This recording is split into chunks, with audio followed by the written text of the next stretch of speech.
మనోహరుడు, మంచివాడు, మరణాన్ని జయించి తిరిగి లేచిన పునరుత్థానుడు, పరిశుద్ధుడు, నిత్య నివాసి అయిన యేసుక్రీస్తు ఉన్నతమైన శక్తి కలిగిన నామంలో నా ఆత్మీయులకు హృదయపూర్వక వందనాలు.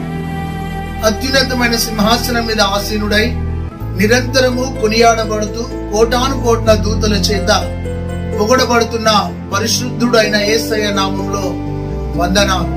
నా ఆత్మీయులారా, మెడగది యూట్యూబ్ ఛానల్ ద్వారా ప్రతిరోజు కొద్ది నిమిషాలు ఒక చక్కని అంశంతో దేవుని వాక్యాన్ని మీకు అందిస్తున్నాం. వాక్యము బ్రతికించేది, వాక్యము బలపరిచేది, వాక్యము స్థిరపరిచేది, వాక్యము నడిపించేది, వాక్యము ఓదార్చేది, వాక్యము ఆదరించేది. ఈ శక్తి కలిగిన దేవుని వాక్యం నీ ఆత్మీయ జీవితాన్ని ప్రభావితం చేయాలని, ప్రభు కోసము నిన్ను నడిపించాలని శక్తి కలిగిన ఈ వాక్ నీతో మాట్లాడుతున్నది. 107వ కీర్తన 20వ వచనంలో ఆయన వాక్కును పంపి బాగు చేసెను అని వాక్యం సెలవిస్తుంది. ఆయన ఒక మాట పలకగా చచ్చుబడిన 38 సంవత్సరాల బెతెస్దా కోనేరు దగ్గర పడినవాడు తిరిగి లేచినాడు. ఆత్మీయులారా, ఆయన మాటలో జీవం ఉన్నది, ఆయన మాటలో శక్తి ఉన్నది, ఆయన మాటలో స్వస్థత ఉన్నది, విడుదల ఉన్నది. అతి శక్తి కలిగిన వాక్యం మీకు ప్రతిరోజు అందిస్తున్నాను. ఈ రోజు మన అంశం, నీ భక్తి కల్తీ అయిందా? నీ భక్తి కల్తీ అయిందా? ఆత్మీయులారా, ఈ కాలంలో అంతా కల్తీ అయిపోయింది. గమనించండి, ఉదయకాలం లేవగానే నువ్వు పాలు కొంటావు, పాలు కల్తీ. కూరగాయలు కొంటావు, కూరగాయలలో కూడా కల్తీ మందులతోనే కల్తీ. గమనించండి, నువ్వు ఇంటికి కావలసిన సరుకులు కొంటున్నావు, సరుకులలో కల్తీ. నువ్వు వేసుకునే టాబ్లెట్లలో కల్తీ. నువ్వు ఏది పట్టుకున్నా అది కల్తీ అయిపోయింది. నీవు వాడే ప్రతిదీ నాణ్యత లేనిది, స్వచ్ఛత లేనిది, కల్తీ అయిపోయింది. ఈ లోకమంతా కల్తీ అయిపోయింది. ప్యూరిటీ లేదు, స్వచ్ఛత లేదు, నాణ్యత లేదు. కల్తీ అయిపోయిన ఈ లోకంలో ఒకవేళ నీ భక్తి కల్తీ అయిందా? నీ విశ్వాసం కూడా కల్తీ అయిందా? ఆలోచించు. నూనె కల్తీ, పప్పు కల్తీ, మందులు కల్తీ, పాలు కల్తీ, అన్ని కల్తీ అయిపోయినాయి. అయితే నేటి సమాజంలో సంఘాలలో ఉన్న విశ్వాసులు కూడా కల్తీ అయిపోయింది. సగం లోకం, సగం దేవుడు, సగం సగం, అటు సగం ఇటు సగం. నీలో కల్తీ లక్షణాలు ఉన్నాయా? నీవు కూడా కల్తీ అయిపోయావా? ఆలోచించు. నీ ప్రారంభ దినాలలో నీలో స్వచ్ఛత కనబడ్డది, సమర్పణ కనబడ్డది, త్యాగం కనబడ్డది, జీవం కనబడ్డది, ఆసక్తి కనబడ్డది, ఆత్మీయత కనబడ్డది, వైరాగ్యం కనబడ్డది, ఆత్మీయ రోషం కనబడ్డది, ఆత్మీయ మంట కనబడ్డది. నీ ప్రారంభ దినాలలో ఉన్న స్వచ్ఛమైన భక్తి ఇప్పుడు లేదు, కనుమరుగైపోయింది. రాను రాను రాజుగుర్రం గాడిదైనట్టు, తొండ ముదిరి ఉసరి వెళ్ళి అయినట్టు నీ భక్తిలో కూడా పూర్వపు దినాలను జ్ఞాపకం చేసుకో. నీ ముఖములో వెలుగు, నీ మాటల్లో అభిషేకం, నీ ప్రార్థనలో శక్తి. నువ్వు నిలబడ్డ చోట ప్రజలు ఆకర్షించబడేవారు. అలాంటి స్వచ్ఛమైన నీ భక్తి కల్తీ అయిపోయిందేమో, స్వచ్ఛమైన నీ సమర్పణ కల్తీ అయిపోయిందేమో. లోకం నీలోనికి వచ్చి నీ ఆత్మీయ జీవితాన్ని పాడు చేసిందేమో. అయితే ఈ రోజు నేను మాట్లాడే అంశం ఏంటంటే, స్వచ్ఛమైన దానికి ఆపోజిట్ వర్డ్ ఏంటంటే కల్తీ అయిపోయావా. ప్యూరిటీ అనే మాట, కానీ నువ్వు కల్తీ అయిపోయినావు. దాన్ని నొక్కి చెప్పాలంటే నువ్వు ఖరాబ్ అయిపోయినావు, పాడైపోయినావు. అయితే అటు వెచ్చగా లేవు, ఇటు చల్లగా లేవు, నునువెచ్చనిగా ఉండి కల్తీ విశ్వాసిగా మారిపోయావు. ఆత్మీయులారా, దేవుడు స్వచ్ఛతను కోరుతున్నాడు, శ్రేష్టతను కోరుతున్నాడు.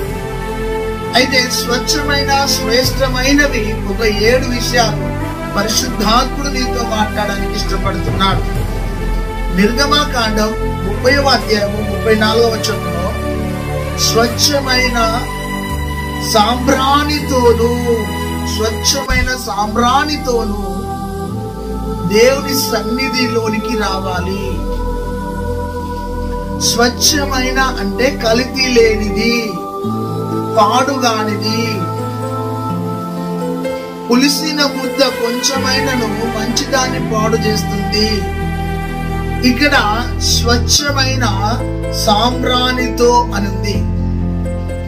ఈ సాంబ్రాణి దేనికి గుర్తుగా ఉందయ్యా అంటే, యేసుక్రీస్తు ప్రభు జన్మించినప్పుడు బంగారము సాంబ్రాణి బోలం. బంగారము గనుడు నా ప్రభు అని, యూదుల రాజు అని, రాజులకు రాజు అని బంగారం తెచ్చారు. సాంబ్రాణి ఆరాధనకు యోగ్యుడు, ఆరాధనకు అర్హుడు, ఆరాధనకు పూజ్యుడు, ఇతడొక్కడే భూమి మీద ఆరాధికుడు. బోలము పునరుత్థానానికి గుర్తుగా ఉంది. మరణము లేనివాడు, ఆదియు అంతమైన వాడు అని గుర్తుగా ఉంది. సాంబ్రాణి శ్రేష్టమైన ఆరాధన. ఈ కాలంలో ఆరాధన కూడా కల్తీ అయిపోయింది. అర్థాలు తక్కువ ఆరాధనలో, ఆత్మీయత తక్కువ ఆరాధనలో, సంగీతం ఎక్కువైపోయింది. పాటకు సరి అయిన అర్థం లేని ఆరాధన. ఒకప్పుడు పాటలో ఎంతో అర్థం ఉంది ఆరాధన చేయాలంటే. నేటి కాలంలో పాట తక్కువ, అర్థం తక్కువ, ఆర్భాటం ఎక్కువైపోయింది. స్వచ్ఛమైన ఆరాధన. దావీదు మందసాన్ని తీసుకుని వెళ్తున్నప్పుడు 30,000 మంది. అతడు అడుగడుగున బలిని అర్పిస్తూ, బూరలను ఊదుతూ, నాట్యమాడుతూ, సంగీతాలు పాడుతూ, స్వచ్ఛమైన ఆరాధనతో మందసాన్ని తీసుకుని వెళ్తున్నాడు. నా ఆత్మీయ సహోదరి సహోదరుడా, మందసం అనే దేవుని సన్నిధి నీతో రావాలి అంటే నీలో స్వచ్ఛమైన ఆరాధన ఉండాలి. హృదయపూర్వక ఆరాధన, మనసంతటితో ఆరాధన, కన్నీళ్లతో ఆరాధన, హృదయాన్ని తెరిచి ఆరాధన, ప్రభు యొక్క హృదయాన్ని తాకే ఆరాధన కరువైపోయింది సంఘాలలో. అఫీషియల్ ఆరాధన. నీవు ఆరాధిస్తే నీ స్వరం ఎత్తవు, నీ చేతులు ఎత్తవు. ఈరోజు ప్రభు నీతో మాట్లాడుతున్నాడు. స్వచ్ఛమైన సాంబ్రాణి స్వచ్ఛమైన ఆరాధన నీవు ప్రభువుకు చేయాలి.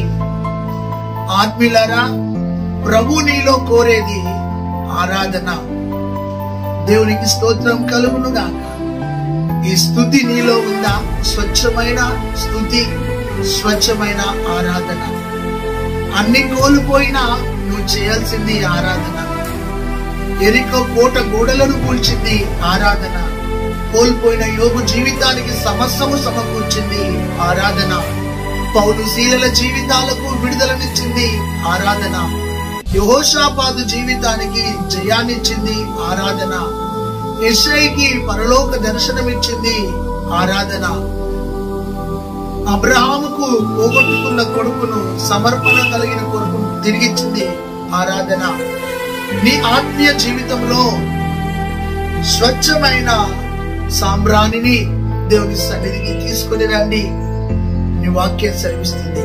అంటే స్వచ్ఛమైన ఆరాధనతో దేవుని కలుసుకో. ఈరోజు నువ్వు పెదల మట్టుకే ఆరాధిస్తున్నావేమో, నీ అంతరంగాన్ని తెరిచి ఆరాధించు. ఆత్మీయత నీ ఆరాధనలో కనబడాలి. అత్యున్నతమైన సింహాసనం పైన ఆసీనుడైన ఆ ప్రభువు నీ స్తుతుల మూలముగా, మన స్తుతుల మూలముగా ఒక దుర్గాన్ని స్థాపించబోతున్నాడు. ఆ స్తుతి ఆరాధనను హృదయపూర్వకంగా ప్రభుకు సమర్పించుదాం. అయితే ఈనాటి కాలంలో ఆరాధనలో అంత శక్తి లేదు. ఈ రోజు అయినా హృదయాన్ని తెరిచి ఆరాధించడం నేర్చుకో. రెండోది, నిర్గమాకాండం 30వ అధ్యాయము 35వ వచనంలో స్వచ్ఛమైన సుగంధ ధూప ద్రవ్యము లేదా స్వచ్ఛమైన సుగంధ ధూప సాంబారము. ఆలోచించండి, ఈ సుగంధ ధూప సంభారము దేనికి సాదృశ్యం ఉంది అంటే ప్రార్థనా జీవితం. ఒక వ్యక్తిలో స్వచ్ఛమైన ప్యూరిటీ ప్రేయర్ ఉండాలి. నీ ప్రార్థన లోపము లేని ప్రార్థనగా, నీ ప్రార్థన శక్తి కలిగిన స్వచ్ఛమైన ప్రార్థనగా ఉండాలి. ఇక్కడ గమనించినట్టయితే ఈ సుగంధ ధూప సంభారము ప్రార్థనా జీవితం. ఒక క్రైస్తవునికి కావలసింది ప్రార్థన. ఒక కుటుంబం నిలబడాలంటే కావలసింది ప్రార్థన. ఒక వ్యక్తి దేవునిలో బలంగా నిలబడాలంటే ప్రార్థన. ఒక వ్యక్తి దేవుని సన్నిధిలో నుండి శక్తి పొందాలంటే ప్రార్థన. నీ చుట్టూన్న పరిస్థితులను జయించాలంటే ప్రార్థన. ఏ వ్యక్తి జీవితంలోనైతే ప్రార్థన ఉంటుందో ఆ ప్రార్థనను బట్టి దేవుడు హెచ్చిస్తాడు. ఎబ్బేజు ప్రార్థన ఎబ్బేజును హెచ్చించింది. అబ్రహాము ప్రార్థన అబ్రహామును హెచ్చించింది. దానియేలు ప్రార్థన బబులోనులో ఉన్నత స్థితినిచ్చింది. ఎస్తేరు ప్రార్థన శాసనాల మధ్యలో నిలబడగా యూదులకు రక్షణిచ్చింది. నెహెమ్యా ప్రార్థన కూలిపోయిన గుమ్మాలను కట్టింది. ఎజ్రా ప్రార్థన మందిరాన్ని తిరిగి నిర్మించి ప్రజలను దేవునితో ఐక్యపరిచింది. యెహోషువ ప్రార్థన సూర్య చంద్ర నక్షత్రాలను ఆపింది. మోషే ప్రార్థన మారాను మధురముగా మార్చింది. ఏలియా ప్రార్థన అగ్ని దింపింది. ఎలీషా ప్రార్థన అద్భుతాలను చేసింది. నీ ఆత్మీయ జీవితంలో స్వచ్ఛమైన సుగంధ ధూప సాంబారమును దేవుని సన్నిధికి తేవాలి. నీ ప్రార్థనలో స్వచ్ఛత కనబడాలి. 30 సంవత్సరాల విశ్వాసివైనా ఒకటే తీరుంది నీ ప్రార్థన. అబ్బా తండ్రి, అయ్యా తండ్రి, నాన్న, అయ్యా తండ్రి, నాన్న, ఇవ్వు తండ్రి, నాన్న, యేసయ్యా ఇవ్వు తండ్రి, నాన్న, తండ్రి అన్న, నాన్న అన్న, యేసే అన్న, అన్ని ఒకటే. కానీ నీ ప్రార్థనలో అంత పస్స, శక్తి, బలం లేదు. పొడి పొడి ప్రార్థన, మీది ప్రార్థన. ఇక్కడ గమనించినట్లయితే స్వచ్ఛమైన ప్రార్థన చేయడం నేర్చుకోవాలి. అక్కడ సుంకరి పరిసయుడు ఇద్దరు ప్రార్థన చేస్తున్నారు. ఆ పరిసయుని ప్రార్థన డాంబికమైన ప్రార్థన, సుంకరి ప్రార్థన బహు తగ్గింపు గల ప్రార్థన. ఆత్మీయ జీవితంలో నీ ప్రార్థనలో స్వచ్ఛత కనబడాలి, శక్తి కనబడాలి అని ప్రభు మాట్లాడుతున్నాడు. ఒకప్పుడు చేసిన కన్నీటి ప్రార్థన నీకు కరువైపోయింది. ఒకప్పుడు చేసిన ఉపవాస ప్రార్థన కూడా కరువైపోయింది. ఇప్పుడు ప్రార్థన పక్కకు పెట్టి పదవుల కోసం పరిగెత్తుతున్నావు. ప్రార్థన పక్కకు పెట్టి నువ్వు సంఘంలో రాజకీయం చేస్తున్నావు. ఇక్కడ గమనించినట్లయితే మొదటగా స్వచ్ఛమైన ఆరాధన, రెండోది స్వచ్ఛమైన ప్రార్థన.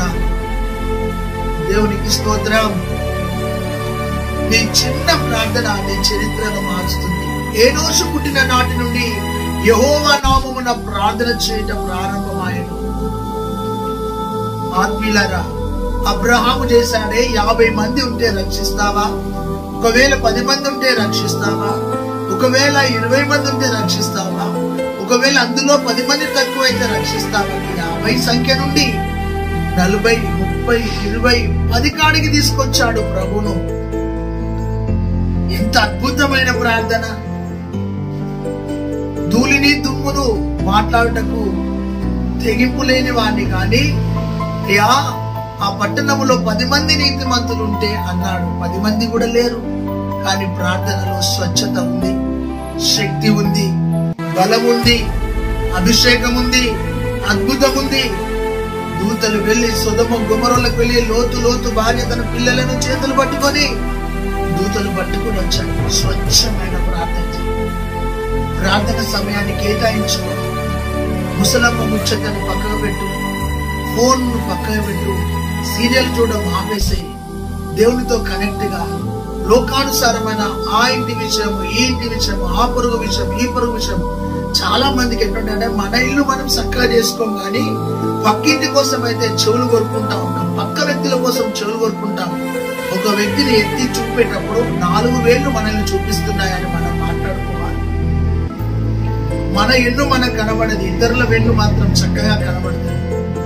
మన లోపాలు మనకు కనబడే కానీ ఇతరుల లోపాలు మనకు కనబడతాయి. కాబట్టి ముందు నీ కంట్లో ఉన్న దూలం తీసేసుకుని ఎదుటి వారి కంట్లో ఉన్న నలుసులు వెతుక్కొని ప్రభు చెప్తున్నాడు. స్వచ్ఛమైన ప్రార్థనతో దేవుని ప్రతిరోజు కలుసుకోని ప్రభు నీతో మాట్లాడుతున్నాడు. 3వ విషయాన్ని చూస్తే నిర్గమకాండం 37వ అధ్యాయము 29వ వచనంలో స్వచ్ఛమైన పరిమళ ధూప ద్రవ్యము. దేవునికి స్తోత్రం. స్వచ్ఛమైన పరిమళ ధూప ద్రవ్యము. మొదటగా స్వచ్ఛమైన సాంబ్రాణి, స్వచ్ఛమైన ఆరాధన గుర్తు. రెండోది స్వచ్ఛమైన సుగంధ ధూప సాంబారము, ప్రార్థనా జీవితానికి గుర్తు. మూడోది స్వచ్ఛమైన పరిమళ ధూప ద్రవ్యము. దేవునికి స్తోత్రం. నీలో నుండి జీవపు వాసన బయటికి రావడం. నీలో నుండి పరిశుద్ధ వాసన బయటికి రావడం అని అర్థం. పౌలన్నాడు, మేము జీవపు వాసన అయి ఉన్నాము. ఓ క్రైస్తవుడు నిర్జీవమైన వ్యక్తిగా బ్రతుకద్దు. జీవము కలిగిన ఆ ఆత్మ నీలో ఉండగా మేము నశించుచున్న వారికి జీవపు వాసన అయి ఊరేగించబడుతున్నాము అని పౌలన్నాడు. ఓ క్రైస్తవుడా, ఓ విశ్వాసి, ఒకవేళ నామకార్థ భక్త 4 రోజులు వెచ్చగా 4 రోజులు చల్లగా కొంతకాలం ఉజ్జీవం కొంతకాలం నిర్జీవంగా బ్రతుకుతున్నావేమో, ఈ యొక్క స్వచ్ఛమైన పరిమళ ధూప ద్రవ్యము నీలో ఉన్న క్రీస్తు సువాసనగా వెదజల్లబడము. ప్రైజ్ ద లార్డ్, హల్లెలూయా. దేవుని యొక్క వాక్యం ఆత్మ తీవ్రతతో విడుదలవుతుంది. ఇది సువాసనను అంతేకాదు, సౌగంధమును అంతేకాదు, పరిమళ వాసనను వెదజల్లేది. నీ దగ్గర పాపపు వాసన కాదు, లోకపు వాసన కాదు, శరీర క్రియలు అన్న వాసన కాదు, స్వచ్ఛమైన పరిమళ వాసన నీలో నుండి బయటికి రావాలి అని ప్రభు చెప్తున్నాడు. దేవునికి మహిమ కలుగును గాక. హల్లెలూయా. ఈ యొక్క 3వ విషయాన్ని చూస్తే నీలో నుండి స్వస్థత బయటికి రావాలి, నీలో నుండి విడుదల బయటికి రావాలి, నీలో నుండి జీవం బయటికి రావాలి. ప్రభు నీతో మాట్లాడుతున్నాడు. అయితే నీ ఆత్మీయ జీవితంలో పరిమళ ధూప ద్రవ్యము, నీవు క్రీస్తు కోసం సువాసనగా మారిపోవాలి. ఒక పాట రాశాను, పరిమళ వాసనగా పరిశుద్ధ వాసనగా అని ఒక పాట రాయడం జరిగింది. ఈ పాట మేము ఒక కాంపిటీషన్ లో పాడినప్పుడు ఫస్ట్ ప్రైజ్ వచ్చింది. అందులో లోకానికి మేము ఉప్పై కరిగిపోతూ రుచినిస్తూ బ్రతకాలి, లోకానికి వెలుగై చీకటిలో ఉన్న వారిని వెలిగించాలి, జీవపు వాసనగా మారి నశిస్తున్న వారికి జీవాన్ని మాలో నుండి ప్రవహింపజేయాలి. ఆ జీవాధిపతి మాలో ఉన్నాడు, మేము నశించుచున్న వారికి జీవపు వాసన అని మాట రాయడం జరిగింది. ఆత్మీయంగా నీలో నుండి ఈ యొక్క స్వచ్ఛమైన పరిశుద్ధ ధూప ద్రవ్యం అనే వాసన బయటకు వచ్చినగాక. హల్లెలూయా. ఈ రోజున ఇంకా పాపం అనే వాసనలో,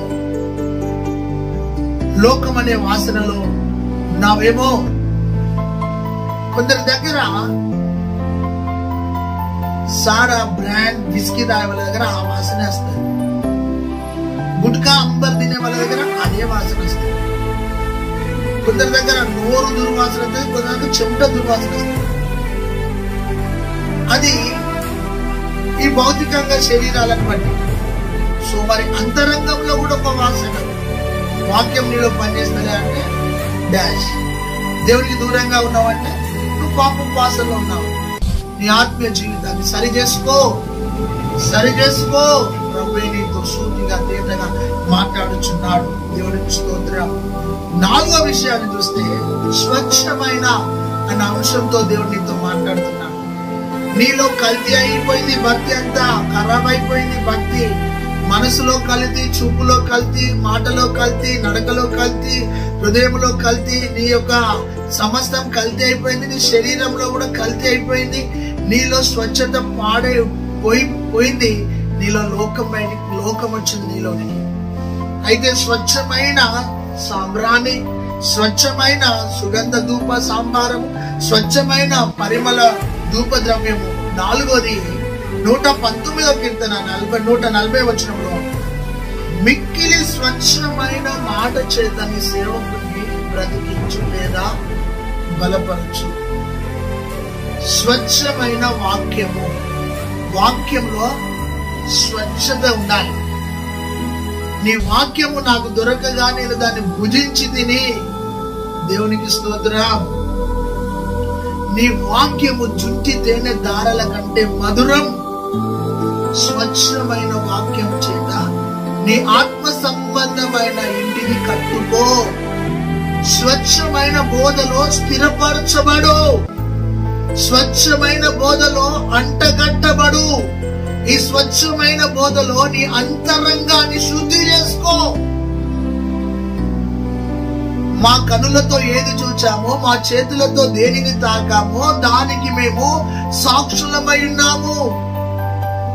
మీరు క్రీస్తును సిలువ వేసినారు, ఆయనను తండ్రి లేపినాడు, ఆ పునరుత్థానునికి మేము సాక్షులమని వారు శక్తి కలిగిన వాక్యాన్ని విడుదల చేస్తున్నప్పుడు 3,000 మంది 5,000 మంది దేవుని సన్నిధిలో రక్షణ పొందినారు. మిక్కిలి స్వచ్ఛమైన మాటని దాసునికి దయచేయని కీర్తనకారుడు అన్నాడు. అంటే స్వచ్ఛమైన వాక్కు చేత నన్ను బ్రతికించు. వాక్యంలో కల్తీ ఉండదు. సహోదరుడా, సహోదరి, ఈరోజు శ్రేష్టమైన స్వచ్ఛమైన వాక్యం చేత నీ ఆత్మ సంబంధమైన ఇంటిని కట్టుకో. ఈ నా మాటలు విని, అంటే ఈ నా వాక్యము విని వీటి చొప్పున చేయువాడు బండ మీద ఇల్లు కట్టుకొనిన బుద్ధిమంతుని పోలియుండును. ఈ నా మాటలు విని వాటి ప్రకారం చేయనివాడు ఇసుక మీద ఇల్లు కట్టుకొనిన బుద్ధిహీనుని పోలియుండును. వాన వచ్చి వరద వచ్చి ఆ ఇంటిని కొట్టగా ఇసుక మీద కట్టబడ్డ ఇల్లు కుప్పకూలి కింద పడ్డది. వాక్యము లేని జీవితాలు కూలిపోతాయి. స్వచ్ఛమైన వాక్యంతో కట్టబడిన ఇల్లు నిలబడ్డది. ఆ బండే క్రీస్తు, ఆ బండే దేవుని వాక్యం. స్వచ్ఛమైన బోధలో, అపోస్తుల బోధలో నీ కుటుంబం స్థిరపరచబడును గాక. ఈ కాలంలో బోధ అంతా గలిబిలైపోతుంది. ఇష్టం వచ్చిన అన్ని లోకంలో ఉన్నాయి, అన్ని బోధలోనికి వచ్చాయి. ఎవరికి తోచింది వారు బోధిస్తున్నారు. స్వచ్ఛత కరువైపోయింది. బోధలో కూడా కల్తీ బోధ వచ్చింది, లోకానుసారమైన బోధ వచ్చింది. బోధలో కూడా నాణ్యత తక్కువైపోయింది. గమనించండి, ఒక సేవకుడు ఇలా అన్నాడు. ఏమన్నాడు అంటే, బోధ నీకు బాధ కలిగిన ఆ బాధ నీ మంచి కోసం. బోధించినప్పుడు నువ్వు బాధపడకు. ఆ బోధ నేను సరి చేసినప్పుడు సరి చేసుకుంటే నీ కుటుంబం సరిదిద్దబడుతుంది, నీ పిల్లలు సరిదిద్దబడతారు. కానీ ఒకవేళ బోధను నువ్వు తిరస్కరిస్తే బొందలోకే పోతావు అని చెప్పినాడు. శక్తి కలిగిన ఉపదేశమందు నువ్వు నాటబడాలని ప్రభు నీతో మాట్లాడుతున్నాడు. ఈ రోజున ఆత్మీయులారా ఆలోచించండి. స్వచ్ఛమైన మిక్కిలి స్వచ్ఛమైన నీ మాట యందు నేను నమ్మకం ఉంచుతున్నాను. దేవునికి స్తోత్రం. అంటే స్వచ్ఛమైన ఆరాధన కావాలి, స్వచ్ఛమైన ప్రార్థన ఉండాలి, స్వచ్ఛమైన జీవపు వాసన నీలోకి వెళ్ళి బయటికి రావాలి, స్వచ్ఛమైన దేవుని వాక్యం ద్వారా నువ్వు నిలబడాలి. దేవునికి స్తోత్రం. అలాంటి అభిషేకాన్ని కోరుకో. ప్రభువా, నీ వాక్యమందు నా అడుగులను స్థిరపరచయ్యా, నీ వాక్యముతో నన్ను నడిపించయ్యా, నీ వాక్యముతో నన్ను బలపరచయ్యా, నీ వాక్యముతో నన్ను సరిచేయ్యా, నీ వాక్యం నన్ను బ్రతికించాలయ్యా అని స్వచ్ఛతను, స్వచ్ఛమైన బోధను నీ మనసులో భద్రపరుచుకో.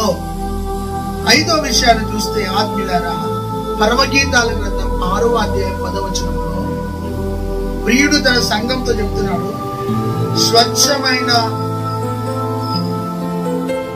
సూర్యకాంతమును పోలిన స్వచ్ఛమైన ప్రతిబింబము అని చెప్తున్నాడు. అక్కడ సూర్యకాంతమును పోలిన స్వచ్ఛమైన అన్న మాట ఉంటుంది.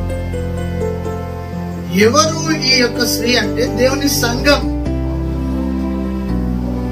సంఘము సూర్యబింబం అంతా ప్రకాశించినదై వ్యూహిత సైన సమభీకరిగా ఆ ప్రియుని ఎదుర్కొనే కలంకము లేని, ముడత లేని, డాగు లేని, ఎలాంటి లోక ఆచారాలు క్రియలు లేని స్వచ్ఛమైన అన్న మాట ఉంటుంది అక్కడ. అంటే ఆత్మీయులారా, 5వ విషయాన్ని చూస్తే స్వచ్ఛమైన సంఘము అని అర్థం. ఈ స్వచ్ఛమైన సంఘములో నువ్వు ఒక సభ్యురాలువు. నీలో ఉన్న ముడతను కడుక్కో, డాగును కడుక్కో, కలంకము కడుక్కో. వాక్యం అనే ఉదక స్థానము చేత నిన్ను పరిశుద్ధపరిచేవాడు. వాక్యము నీళ్ళ లాంటిది, నిన్ను కడిగేది. వాక్యము చేత నీ అంతరంగాన్ని కడుక్కోవాలి. ఇక్కడ సంఘాన్ని స్వచ్ఛమైన సంఘంగా పోలుస్తున్నాడు. అయితే ఆచారాలు సంఘంలోనికి, అలవాట్లు సంఘంలోనికి, లోకము సంఘంలోనికి వస్తున్నది. ఈ రోజున సంఘ పరిస్థితి ఎలాగుంది ఆలోచించు. సంఘములో నీవెలాగున్నావు ఆలోచించు. సంఘములో పెత్తనాలు, సంఘములో లోకము, సంఘములోనికి పాపము, సంఘంలోనికి దురాలోచనలు వస్తున్నాయి. స్వరక్తమిచ్చి కొనబడిన నా సంఘం, జ్యేష్ఠుల సంఘం, అంతేకాదు పరిశుద్ధ సంఘం, అంతేకాదు కడగబడిన సంఘం, ఎత్తబడే సంఘం. ఈ సంఘము స్వచ్ఛమైన సంఘము, కల్తీ లేని సంఘము, కల్తీ లేని ఆత్మీయత కలిగిన ప్రతిబింబముగా ప్రియుని కోసం సిద్ధపడిన సంఘం. అయితే నేటి కాలంలో మా పూర్వీకులు విశ్వాసులు, మా తండ్రి విశ్వాసులు, నేను విశ్వాసినే. ముందు తరములో ఆత్మీయత కనబడ్డది, ముందు తరములో ఆత్మీయత కనబడ్డది. తరువాత వచ్చే తరములో అనుకరణ అంటే మా పూర్వీకులు ఆత్మీయులు కాబట్టి వాళ్ళు గుడికి పోయారు, మేము కూడా గుడికి పోవాలి, అనుకరణ. తరువాత ఈ 3వ తరం వచ్చే వరకు ఆచారం మా పూర్వీకులు పోయారు, వాళ్ళని బట్టి మా తల్లిదండ్రులు పోయారు, వాళ్ళు అనుకరించినారు, మేము ఆచరిస్తున్నాం. తరువాత వచ్చే తరం అలవాటు, అట్లా పోతున్నాం అంటే పోతున్నాం. ఆత్మీయత, అనుకరణ, తరువాత ఆచారం, తరువాత అలవాటు. స్వచ్ఛమైన సంఘంలో నువ్వు ఒక సభ్యుడవు. సంఘం అంటే గోడలు, మైకులు, కుర్చీలు, బల్లలు కాదు. సంఘం అంటే నీవే. కుటుంబాల సముదాయమే సంఘం. ఆ సంఘములో నువ్వు సంఘములో నువ్వు సభ్యుడివి, సభ్యురాలు. మనమంతా సార్వత్రిక సంఘం, ఎత్తబడే సంఘం. స్వచ్ఛమైన ముఖము, నీ ముఖము మీద ముసుగు వేసుకున్నావు. లోకాన్ని చూడడం లేదు, మహిమతో గొప్పపడ్డా. నీవు ప్రదర్శనములతో నిన్ను పోలుస్తున్నాను. గువ్వ కనుల వలె నీ కనులున్నాయి. నీవు పావురము వలె నాకు కనబడుతున్నావు అని ప్రియుడు తన ప్రియురాలైన సంఘాన్ని అభివర్ణిస్తున్నాడు. లోకం గాని, పాపం గాని, కలంకం లేని ఆత్మీయత నీలో ఉంది. దేవునికి స్తోత్రం. అయితే నేటి కాలంలో భక్తి ఏమైపోయింది?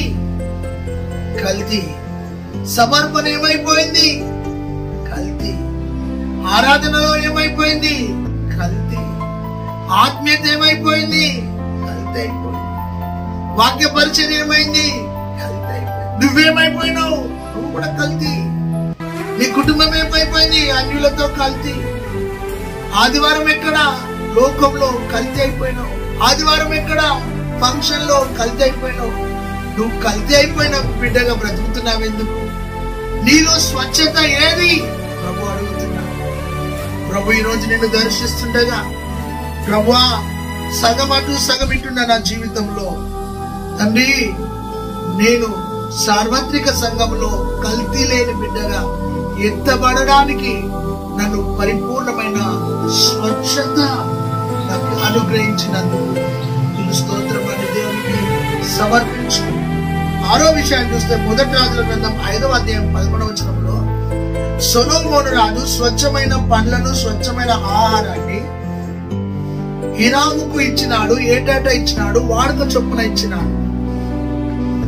ఇచ్చుటలో స్వచ్ఛత. ఏదో పనికిరాని దేవునికి ఇవ్వడం కాదు.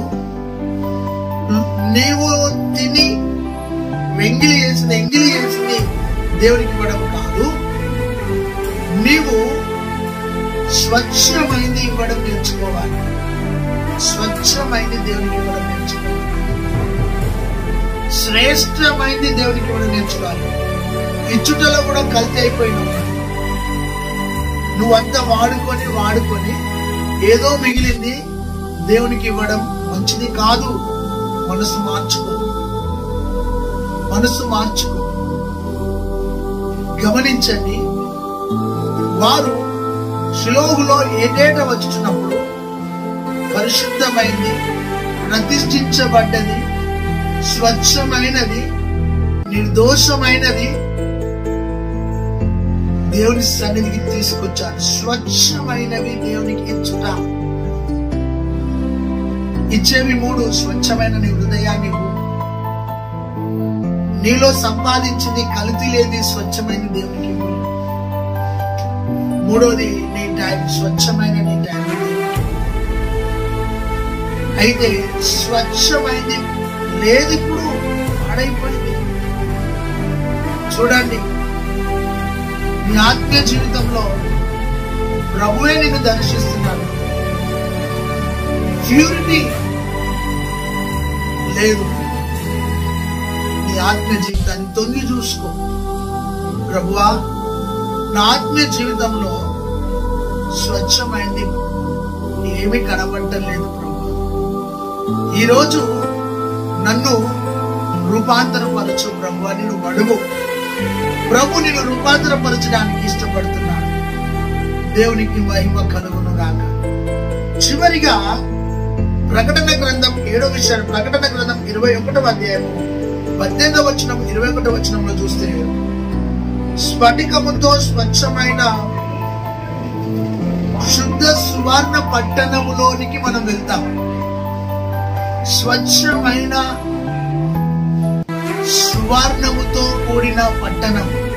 పరలోక పట్టణం. ఆ స్వచ్ఛమైన కల్తీ లేని ఆత్మీయ పట్టణం అది. పాపము లేదు అక్కడ, కన్నీరు లేదు, రోగము లేదు, ఏడుపు లేదు, వ్యాధి లేదు. ఆ సువర్ణ స్వచ్ఛమైన ఆ పట్టణానికి మనం వారసులం. ఆ యొక్క అద్భుతమైన ఆ పట్టణంలో నువ్వు చేరాలి అంటే నీ ఆత్మీయ జీవితంలో స్వచ్ఛత ఉండాలి. ఆ యొక్క స్ఫటికముతో కూడిన స్వచ్ఛమైన సువర్ణము గల పట్టణములోనికి మనం హక్కుదారులం. ఆ పట్టణానికి మనము అతిథులముగా వెళ్ళాలి. మనకంటే ముందు వెళ్ళిన పూర్వీకులు ఆ పట్టణంలో ఉన్నవారు మన కోసం ఎదురు చూస్తున్నారు. దేవునికి స్తోత్రం. ఈరోజు నా ఆత్మీయ సహోదరి సహోదరుడా, నీవు ఒక ఉన్నతమైన మీటింగ్ వెళ్ళేటప్పుడు అక్కడ డోర్ డిటెక్టర్స్ ఉంటాయి.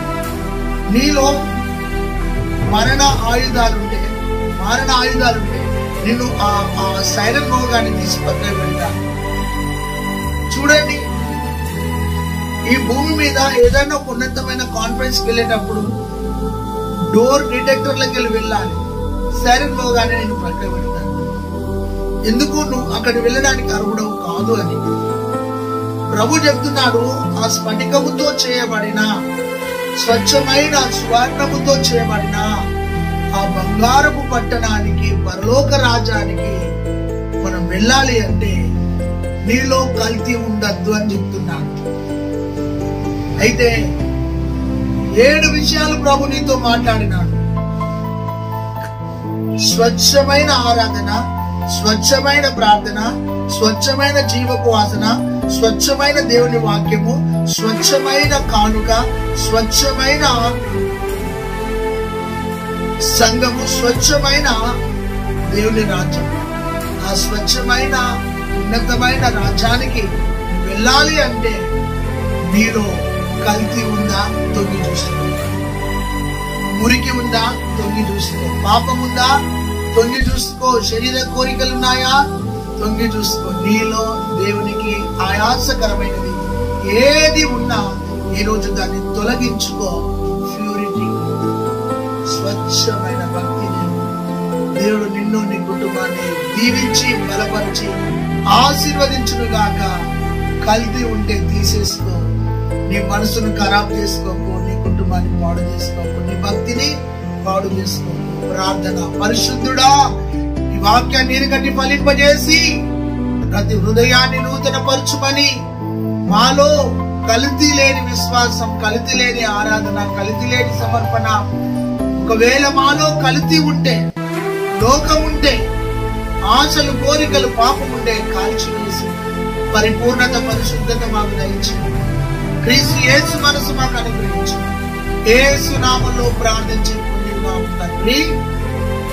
ఆమేన్. God bless you. Praise the Lord. ఈ వాక్యం నీకు నచ్చితే ఇతరులకు షేర్ చేయండి, చక్కని కామెంట్ పెట్టండి. మరి ముఖ్యంగా ఈ వాక్యం యూట్యూబ్ ఛానల్ సబ్స్క్రైబ్ చేసుకోండి. ఈ వాక్యాన్ని ధ్యానించి నీలో ఉన్న కల్తీని తీసేసి పరిపూర్ణత, పరిశుద్ధత, పరిపక్వత కలిగి ప్రభుని ఎదుర్కోవాలని కోరుతున్న మాటలు ఇస్తున్నాను. God bless you. Praise the lord.